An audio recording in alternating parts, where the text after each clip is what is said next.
Good day everyone, my name is Chari Mie Viola.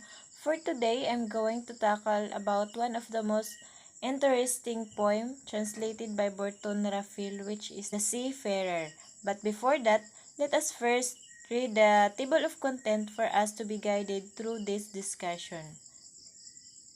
First, we have the historical context, background of the work, author's background, reading of the poem, dramatic situation, mode of the poem, what does every stanza or line convey, denotation and connotation, symbolism, figure of speech, theme, and lastly is the implication of the title. So now let's proceed to the historical context. In 449, the island of Britain was invaded by warlike Germanic peoples known as Angles and Saxons. These invaders brought with them their pagan beliefs and tradition, which appear in Anglo-Saxon poetry and legend. They also brought with them a grim fatalistic view of the world. These Germanic invaders were followed by Roman missionaries who converted Britain to Christianity. So during this time, different kind of literature developed, including the oral poetry of the Anglo-Saxons and written historical and religious prose. So the literature of that time shows both pagan and Christian influence. So during this period, very few people were able to read. Therefore, oral tradition flourished. So the Anglo-Saxons were fond of poetry, which was developed and passed on by scopes or poet singers. Eventually, some of this oral literature was written down by monks in monasteries, who are largely responsible for having preserved oral materials. Next, background of the work. The Seafarer is an Anglo-Saxon elegy that is composed in Old English and was written down in the Exeter's book in the 10th century. The poem addresses both pagan and Christians' idea about overcoming the sins of suffering and loneliness. The poem has many repeated words and phrases that sounds familiar, probably because they are borrowed from other sources such as the Psalms in the Bible. Next is the Seafarer has two major parts, line 1 to 64, part 1, and line 65 to 125, part 2. In the first section is a painfully personal description of the suffering and mysterious attractions of life at sea. And in the second section, the speaker makes an abrupt shift to moral speculation about the fleeting nature of fame, fortune, and life itself, ending with an explicitly Christian view of God as wrathful and powerful. So in this section, the speaker urges the readers to forget earthly accomplishment and anticipate God's judgment in the afterlife. Next is the author's background. The Seafarer was composed by an unknown poet. So it's been translated multiple times, most notably by American poet Burton Raphael. So Burton Raphael or Burton Nathan Raphael was an American writer, translator, poet, and professor. Burton Raphael takes the line and translates it for meaning, ignoring the word order. The line is more immediately understandable, but it loses some of the meaning and make it sound less like a poem. So now let's proceed to the reading of the poem The Seafarer. This tale is true and mine. It tells how the sea took me, swept me back and forth in sorrow and fear and pain, showed me suffering in 100 ships, in 1,000 ports, and in me. It tales of smashing surf with I sweated in the cold, of anxious watch, perched in the bow, as it dashed under the cliff. My feet were cast in an icy bands bound with frozen chains, and hardship groaned around my heart. Hunger tore at my sea-weary soul. No man sheltered on the quiet furnace of earth can feel how rich I was drifting through winter on an icy cold sea, whirled in sorrow, alone in a world blown clear of love. Hung with icicles, the hailstorms flew. The only sound was the roaring sea, the freezing waves, the song of the swan. Might serve for pleasure to cry of the sea fowl, the death noise of bird instead of laughter, the mewing of gulls instead of mid. Storms beat on the rocky cliff and were echoed by ice feathered terns and the eagle's scream. No kinsman could offer comfort there to a soul left drowning in desolation, and who could believe, knowing but the passion of cities swelled proud with wine, and no taste of misfortune, how often, how rarely. I put myself back on the path of the sea. Night would blacken, it would snow from the north, frost bound the earth, and hill would fall. The coldest seeds, and how my heart would begin to beat, knowing once more. The salt wave tossing and the towering sea. The time for journeys would come, and my soul called me eagerly out, sent me over the horizon, seeking foreigners' homes, but there isn't man on the earth so proud. So born to greatness, so bold with his youth, grown so brave or so graced by God, that he feels no fear as the seals unfloor, wondering what fate has willed and will do.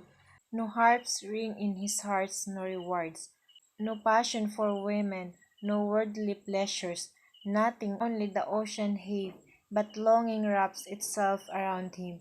Orchids blossom, the towns bloom, fields grow lovely as the world spring fresh. And all this admonish the dwelling mind, leaping to journeys always set, and thoughts traveling on a quickening tide. So summer's sentinel, the cuckoo sings in his murmuring voice, and our hearts mourn. As he urges, who could understand in ignorant ease what we others suffer, as the path of exile stretched endlessly on. And yet my heart wanders away, my soul's roam with the seas, the whales. Some wandering to the widest corners of the world, returning ravenous with desire, flying solitary, screaming, exciting me, to the open ocean, breaking odds on the curves of wave, thus the joy of God. Are fervent with life, where life itself fades quickly in the earth. The wealth of the world neither reached to heaven nor remains. No man has ever faced the down certain which of fate three threats would fall, illness or age or an enemy's swords, snatching the life from his soul. The praise the living pour in the dead. Flowers from reputation plant, an earthly life of prophet ripped, even from hatred and rancor of bravery flung in the devil face, and death can only bring your earthly praise, and a song to celebrate, a place with with the angels, life eternally blessed. In the host of heaven, the days are gone when the kingdom of earth flourished in glory. Now there are no rulers, no emperors, no givers of gold, as once there were, when wonderful things were worked among them. As they live in lordly magnificence, those powers have vanished, those pleasure are dead. The the weakest the weakest survive, and the world continues, keeps spinning to toil all glory is tarnished, the word's odor ages and shrink. Bent like the man who molded it, their faces blanch as time advances, their birds wither and they mourns the memory of friends. The sons of prince shone in the dust, the soul stripped of its flesh knows nothing. Of sweetness or sour, feels no pain, bends neither its hands nor its brain. A brother opened his palms and poured down gold on his kinsman's grave, strewing his coffin with treasures intended for heaven, but nothing. Golden shakes the word of God for a soul overflowing with sins, and nothing hidden on earth rises to heaven. We all fear God. He turns the earth, He sits it swinging firmly in space. Give life to the world and light to the sky. Death leaps at the fools who forget their God. He who lives humbly has angels from heaven to carry him courage and strength and belief. A man must conquer pride, not kill it. Be firm with his fellows, chest for himself. Treat all the world as the world deserves, with love or with hate, but never with harm. Though an enemy seek to scorch him in hell, or set the flames of a funeral pyre. Under his Lord faith is stronger, and God mightier than any man's mind. Our thoughts should turn to where our home is. Consider the way of coming there, then strive for sure permission for us to rise to that eternal joy, that life born in the love of God, and the hope of heaven. Praise the holy grace of Him who honored us, eternal, unchanging Creator of earth. Amen. Now, we're done reading the poem, so let's proceed to the dramatic situation. So, who is the speaker of the poem? So, the speaker of the poem is the seafarer itself, and also he includes those who travel in the path of the ocean. So, at this point, we can see that he's talking about himself. However, this ambiguous conceptor extends his horizon a little. He appeared to be stating that everyone who has gone through what he has feel and understand the same way he does. So, this isn't just an autobiography, it is much more universal than that. So next is, to whom does the speaker speaking? So the speaker speaks to the audience. Next is, what is the situation? So the seafarer spent a whole boatload of time out on the open sea in the middle of the terrible winter weather. He feels restless, sad, and lonely most of the time. He traded his happiness and chose difficult road that leads him closer to God. Next is, what is the mode of the poem? So the mode of the poem is introspective. So the seafarer center on its narrator's struggle to survive the hardship of life. So now let's proceed to, what does every stanza or line convey? So lines 1 to 5, the elegiac personal tones is established from the beginning. The speaker pleads to his audience about his honesty and his personal self-revelation to come.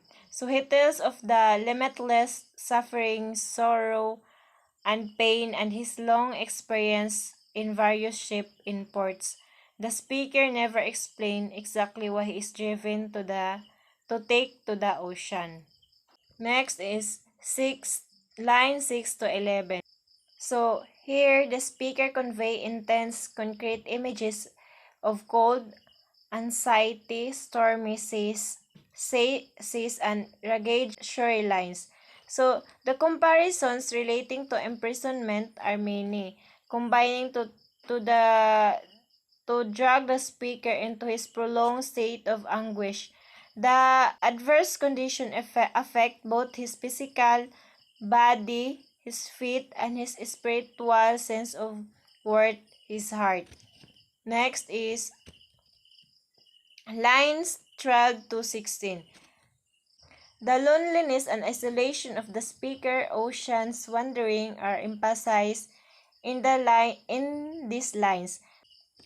The speaker highlights the opposition between the comfortable landlubber and the anguished, lonely, frozen marine. So alone physically and without a sense of connection to the rest of the human race, the seafarer push on his suffering. Next is lines 17 to 19. The speaker returns to depicting his adverse environment and the inclement weather condition of hill, high waves, cold, and wind. So next is lines 20 to 26. The first of several catalog or list of items using similar grammatical structures appears in this line. So here the speaker invoked the name of 4 specific seabirds that serve as his sole companion. So the bird plaintive cries only emphasize that the distance from land and from other people. The speaker says that the swan's song might serve for pleasure, but in his case, it will not. The swan's gulls, terns, and eagles only increase the marine's sense of abandonment and illumine the lack of warmth, human compassion in his stormy ocean wandering. So, the speaker is metaphorically drowned in his loneliness. Next is line 27 to 30. So the speaker construct another opposition, one between himself and the comfortable city dweller who puffs himself with the pride and drink. So the city person cannot possibly know of the seafarer's suffering. So the wilderness experience of the speaker cannot be translated for the sheltered urban inhabitant. The landlocked man cannot possibly understand the seafarer motives. However, like all people, he will eventually be held accountable for his choice of lifestyle. So that theme become predominant in the poem's second half. Next is the line 31 to 38. Speakers again describe the change in weather. So as day turned to night and snow and hail rain down from black skies, the speaker says that he is once again drowned to his inexplicable wandering. So the speaker cannot find words to say why he is magically pulled towards suffering and into foreign seaport. Next is the praise-seeking foreigner's home is a paradox because while he searched for the shelter of homes, the seafarer is isolated from the values represented by home: warmth, safety, compassion, friendship, and love. Next is the line 39 to 43. These lines introduce the central theme of the poem. The speakers display his second catalog, a list of earthly human virtues: pride, greatness, boldness, youth, seriousness, and grace. So the speaker emphasizes that these virtues will disappear, melting away in the presence of faith. Even the person blessed with all these virtues will feel fear at the onset of a journey on the sea. Thus, the speaker shows the possible allegorical reading that life itself is a journey in the raging sea. The seafarer may represent every person who must learn to rely on God's mercy and fear God's judgment. Next is line 44 to 46. So this line continue the catalog of worldly pleasure began in line 39. So the traveler on the stormy sea will never be comfortable by harps, rewards, or the love of women, because he needs to wander and face what fate has in store for him. So, readers should note that the concept of fate often described as spinning wheel of fortune in a Middle English poetry. It is at odds with the Christian's concept of divine provides of God's predestined plan. Next is line 47 to 57. So the speaker shift away from the prevention and winter to fulfillment and summer. So the imaginary of orchids, flowers, and cities in bloom stand in stark contrast to that the icy winter winds and storms. So the cuckoo, a bird of happiness and summer, contrast with the earlier list of winter ocean bird. The point is that this pleasant summer thought also bring the seafarer wanderlust back again. The comfortable person mourns but does not understand the reason why he is called to abandon city life and search the frozen stormy seas. So suffering and exile are not lessons well learned and in a good weather with city comfort. Thus, the speaker implies that everyone must experience the deprivation at the sea to learn life's most important lesson, reliance on God. Next is lines 58 to 64. So, in this conclusion of the first major section, the seafarer says that his mind and heart constantly seek to roam the sea because that is acceptance of life itself. The paradox of the seafarer excitement at beginning to the journey shows his acceptance of suffering to come. So despite knowing of the isolation and deprivation, the speaker still driven to resume his life at sea. Breaking his ties with humanity, the speaker expressed his thrill at returning to his tortuous wandering. Next, line 65 to 68, the speaker announced the theme of the second section, that the joy of accepting God's will far exceed any form of wealth or earthly pleasure. Earthly wealth cannot reach heaven, nor can it transcend life. This section grows less personal and becomes most theological and didactic in nature. Next is line 69 to 72. Describing the three ways of death, the speaker says that no man is certain how life will end. So, the violent nature of Anglo-Saxon societies is described by the possibility of death by an enemy's words. Next is the line 73 to 81. The speaker writes that the one wins reputation through battle and bravery, that the only earthly praise comes to warriors who take risks and perform great feats in the battle. So in this section, one imagine the creation of funeral fires, songs, and shrine in honor of the great warriors. Next, line 82 to 88. The speaker says that the days of glory and honor have passed. So another catalog lament the lack of rulers, emperors, gold giver, and lords. The power of the nobles and aristocrats have vanished. Glory must be sought in other ways that through bravery in battles. In battle. So next is line 89 to 95. So the theme of lost glory is continued. The speaker used the simile of faded glory being like old men who remember their former youth. The old men turns white, their birds grow thin, and they mourn the memory of the departed companions. So the son of nobles who formerly fought to win glory in battle are now dust in the ground. Next is the speaker focuses on the spiritual aspect of life after the death and how the soul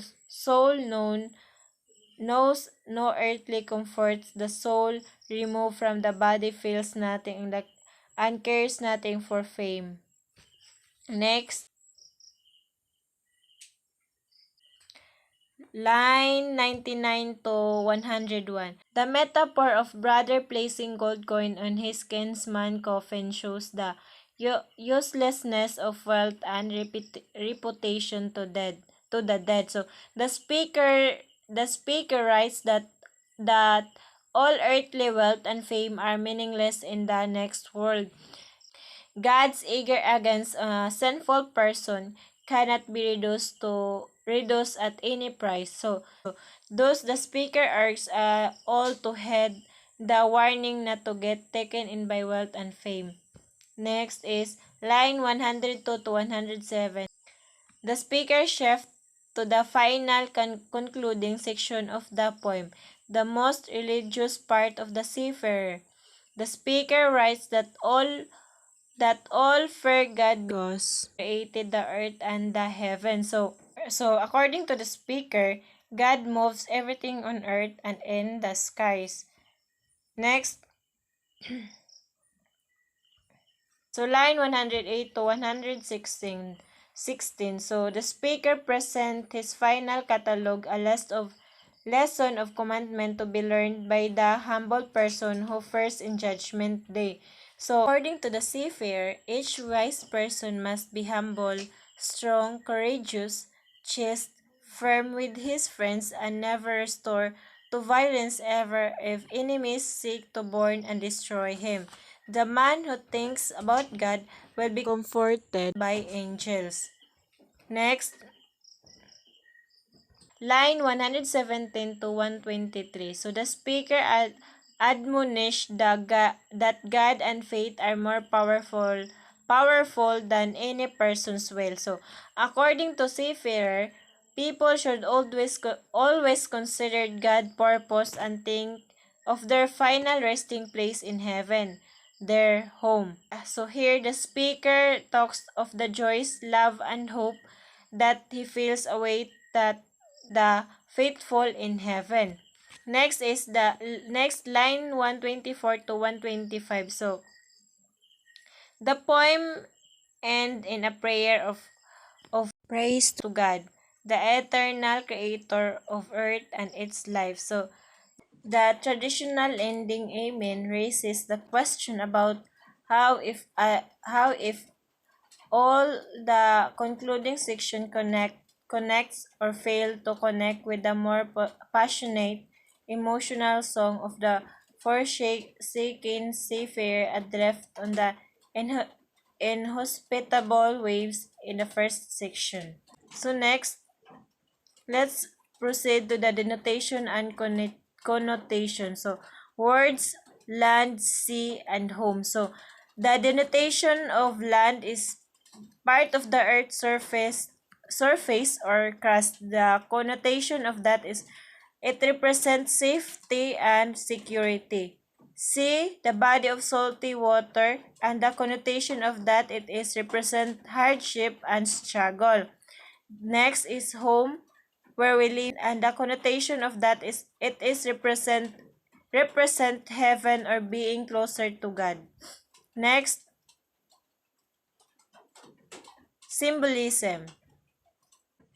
So we have here the sea, from a misery experience to an inspiring work that explains the path to eternal joy because of the hardship and struggle he experienced that bring him closer to God. So also sea symbolize as life, and it is represent the power of God. Next, figure of speech. So we have here the metaphor, an implied or direction comparison. The word that leaps at the fools who forget their God. So the authors believe that the God will that hold everyone accountable for their actions once they die, and everyone that forgot about him in life should fear his judgment. So this serve as a reminder to worship God in life rather than face his worth and death. Next is personification, attributing human characteristic to something non-human. The soul stripped of its flesh, knowing nothing of sweetness or sour feels no pain. So as a person age, their sense begin to fade. So although they lost the ability to feel pain, they lost the ability to experience and appropriate the positive aspect of life. These lines accentuate the fleeting nature of life itself as and lead the speaker to preach about God. So next is the anaphora. So anaphora is the repetition of the same words at the start of two or more lines. So the word those power have vanished, those pleasure are dead. So the speaker believes that there are no longer any glorious rules and that the world has wasted away. So he decided that one should devote himself to God rather to focus on life's futility. Next, we have the simile, a comparison using like or as. The words honor, age, and shrink, bent like the men who hold it. So in this line, the speaker drew attention to the increasingly impure natures of the world. So the sinful essence of men underlines their needs for God. Next is the hyperbole, a claim not intended to be taken literally and exaggeration. The word shown me suffering in 100 ship in 1,000 ports.